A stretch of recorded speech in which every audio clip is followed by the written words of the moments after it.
Thank you.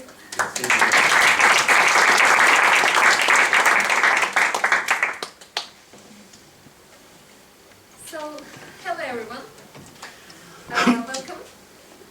Actually, I'm going to start my speech with a really bad accident. No, not an accident, but a situation.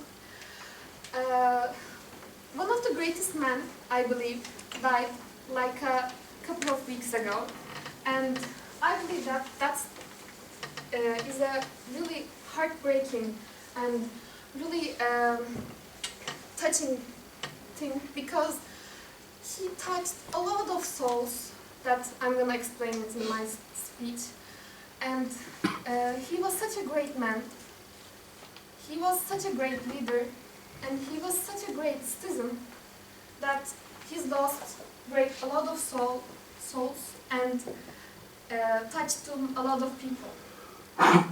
So, Mustafa Koç died in 21st of January, a couple of weeks ago, and left a lot of broken souls left in his here.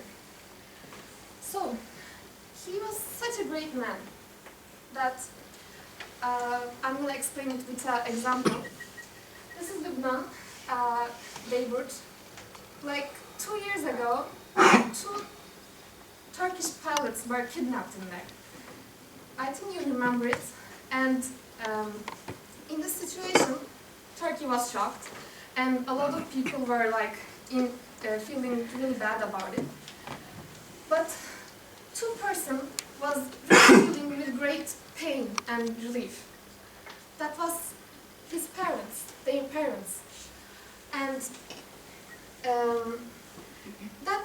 those bad days, 2 people knocked their door and said that we need to talk about your son. And they started to get, of course, panic and think that their son is dead. But he said that, no, it's not a bad thing. Today I'm here because I was kidnapped 1 year ago. It's just the same situation, in the same place. And today I'm going to share my experience with you so that you don't feel so sad and not be able to get to see them again. That's why I came here. They didn't treat bad to us in there, and after 1 month they released us. So I'm definitely sure that that will happen to your son too. But please know that we are with you. You are not alone, and we are with you all the time. So the family gets relieved and started to ask questions. Who sent you? Actually, Mustafa Koç sent them. The man who went to the door and said that I was kidnapped was an employee of Koç. 1 year ago, he was kidnapped when he were making a business deal in there. And Mustafa Koç wanted to make sure that their families don't feel the same pain and unknown when they were in a kidnapped situation. So that was such a great attitude that proves he was such a great man. And I want to continue with the fact that he was such a great leader. This quote is a part of a speech that he gave in Koç Awards ceremony, and he asks, how many of us give our hands to the schools we graduated, either they need help or not?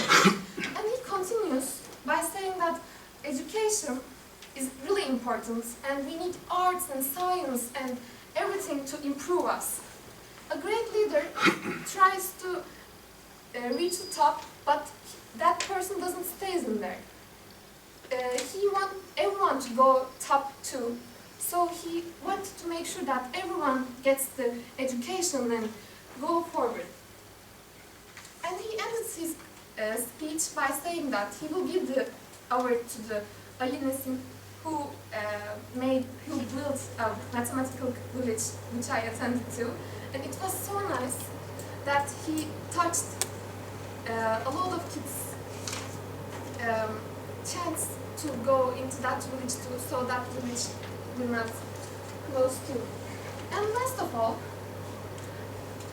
he was such a great citizen. I think most of you know that there's a museum in London called Madame Tussauds, and in there are a lot of statues of leaders. We had one too, of course, Atatürk. And 10 years ago, it was awful. Everyone would go there was thinking that, what? That's not him, and it's just awful. But no one did anything about it.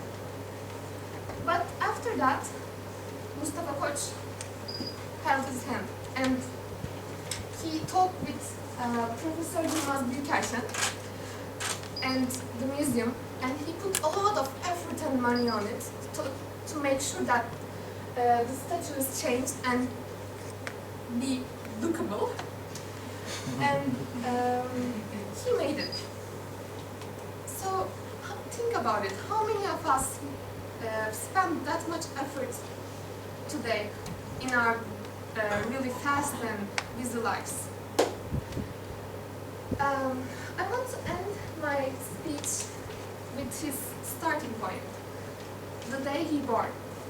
Mustafa Koç was born on 29th of October in 1960, which is a really important day for most of us. And I think that is the reason why his parents gave him the name Mustafa. And I believe that he really carried his name with pride and such a good way that his soul will live with the people he touched in his life. Thank you.